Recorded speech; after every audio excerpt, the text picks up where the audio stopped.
This is Andy Purwell for Boxing Social in association with Betfred. I'm delighted to be joined by one of the voices of boxing and the MC for Saturday night, David Diamante. David, how are you? Andy, I'm doing great. Nice to see you, my friend. You too, it's a pleasure. We're in your home city, I believe. Yeah, I'm right here in New York City. I'm in Brooklyn. It's one of the 5 boroughs, and we're at the Beacon Theater. This is a beautiful place. Today we have the final press conference for Anthony Joshua and Andy Ruiz, heavyweight championship of the world. You've had an exciting past couple of years, especially now with Matchroom. Where does this fight rank up with the other events that you've covered?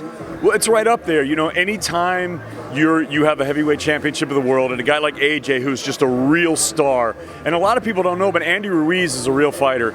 You know, he's only got one loss. That was against Joseph Parker down in New Zealand, and a lot of people thought that maybe he won it, so he could possibly be the WBO heavyweight champion of the world undefeated. So even though he might look like a doughboy, the guy can really fight. So it's a great fight. And of course, we're at the Mecca of Boxing, Madison Square Garden this Saturday, and that makes it a lot of fun also. How are you going to feel getting into the ring on Saturday night, having to announce everybody coming down? Well, I'm always just really excited to do it, and I've announced many times Madison Square Garden. It's always a real honor, and you know, working with Matchroom and all these great fighters. And you know, yesterday we had the undercard press conference, and this card is stacked all the way from the guys that you probably might not see on TV, like Austin Williams and Diego Pacheco. But then it's like Tommy Coyle and Chris Algieri, great fight. You got Buatsi in action. You got PBK in action. You got Katie Taylor in action. You got Callum Smith back in the ring. I mean, how exciting is this? All of these guys, these are fighters that all could probably fill arenas in the UK on any given night. They could be at the top table. So it's amazing that the undercard is just stacked like this. And I'm excited for the American fans to see some of this talent that you guys have in the UK, because obviously I'm in the UK a lot. I'm doing a lot of fights, and I cover what you guys do very closely. I'm really into it. I love it. But I don't know if the casual over here really knows these names. And I think it's a great opportunity to showcase these guys also. And then, of course, the absolute superstar, AJ, Anthony Joshua. You know, he is transcending the sport. The guy is just unbelievable. And we got to get the American fans to know who he is. That's it, you've just mentioned it, we need to get the American fans to know who Anthony Joshua is.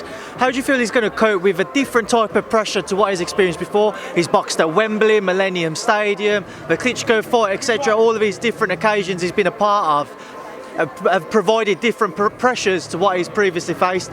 What should he expect with regards to trying to break the American market now? I think he's doing great. I think he's being himself. I mean, Anthony's one of those guys, he connects with fans. He really loves his fans. You could see it. He comes out there. And like I said, he's a true superstar, man. He really gets out there, and he's super friendly to the people. I think people love that. So I think no matter what, he's going to do great. I think obviously he needs to focus on the fight because he's got a real task at hand here. And I think all of this is a build-up for the actual, when it really happens, when he fights either Wilder or Fury, because then we're really going to see the circus come to town. Well, you've just mentioned it, Wilder or Fury. Obviously, Deontay Wilder announced that he's going to fight Luis Ortiz in a rematch. What was your reaction when you saw that? I mean, listen, you know, all I can say is if someone offers me over $100 million for 4 fights, I don't care if it's a Mack truck, I'm going to fight it. I'm going to fight that truck in the middle of the street. You know, I don't know. Look, what I think is that these guys not fighting each other hurts themselves because it hurts their legacies. You know, you can't have Muhammad Ali without Joe Frazier, without Ken Norton, you know, without George Foreman, you need these, without Sonny Liston. You need these opponents to make your legacy. So these guys can all sit in their own little bubbles and fight, you know, the kind of the gatekeepers or the B-level fighters, but I don't see why that's going to get them in the history books. So you got to face the fire, you got to face the music, we got to see who's the best. We got to unmuddy the lake. We got to see what's really happening, and that's what we want. We always want clarity in these divisions. You know, back in the day when all the sanctioning bodies split off, and then we had the WBA, and then the WBC, then the IBF, now the WBO. It's like we have all these sanctioning bodies, and at the end of the day, we really want to know who's the best. That's what the fans want. That's the big money shot. And listen, if you go out on your shield, if you fight like a warrior, even if you lose, sometimes you gain more fans like that, and you can have a rematch, and you guys can make more money, and then maybe you win, and then there can be a rubber match, and you make even more money. So to me, it doesn't, all this ego and all this about the keeping an O at the end of your record, keeping your nil, and trying to like, oh, I want this much of the pot, and I want this much of the pot. You know, look, 50-50 is better than, 100% of nothing, right? So let's let these guys fight, man. Let's do this. AJ obviously holds 3 of the belts, 4 if you include the IBO. How much longer do you think that we could see an undisputed fight potentially be made between AJ and Wilder before the governing bodies come out and say, we need you to have this mandatory, and he starts to get a bit sticky trying to have 2 mandatories together, if you know what I mean, before he has to vacate belts? Well, I think sticky is the operative word there. Who knows, man? Who knows? And what about Dillian White? Like, let's see this guy in the mix too.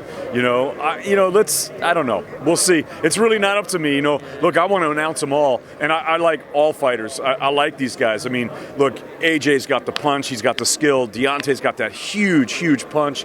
Fury can box his ass off. I mean, these guys are talented guys. They're all great personalities. I just want to see them fight. And let the best man win, whoever it may be. You just mentioned Dillian White. Tyson Fury's come out and said that he doesn't want to face Dillian White now for the mandatory position with the WBC offered and the WBC Diamond belt. What's your thoughts on that and the decision not to want to fight Dillian White?